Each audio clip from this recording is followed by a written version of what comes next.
udah.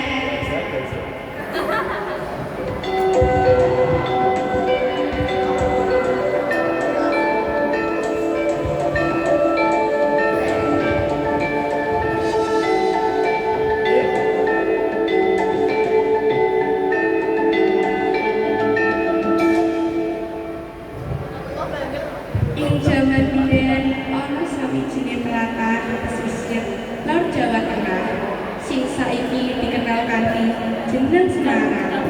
Tlatah iki rame amarga dadi papan pagunungan lan perdagangan.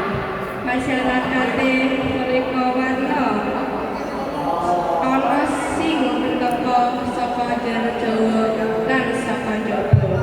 Nanging amarga bedane kebiasaan lan pemikiran, wiwit ana rasa ora cocok lan padudon cilik sing karep muncul.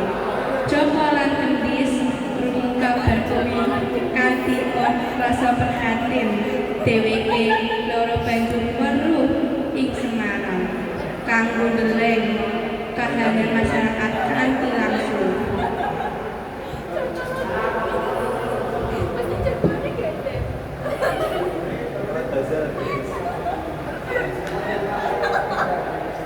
Nduk Gendhis wiwit kebun latah iki kanthi krasa ora tentrem.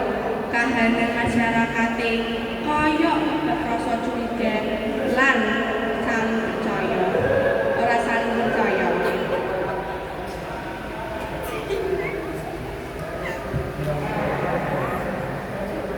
Nggih Bapak Joko, kula uga krasa mengkono. Wong lanang padha kejam karo omongane. Padha sejatine. Padha urip sing bawan padha. Joko mandeg sadelo ndeleng kahanan sang pengi banjur ambekan jero. Nduk, urip bebarengan ini ora gampang. Nanging yen saben wong mung mikir awake dhewe, kerukunan ora bakal tau ana. Iki Bapak bedane adat lan cara mikir duwe bisa dadi kekuatan dan sebab kanggo padudon. Joko mesem alam banjur menehi piwulang kanthi swara tenang.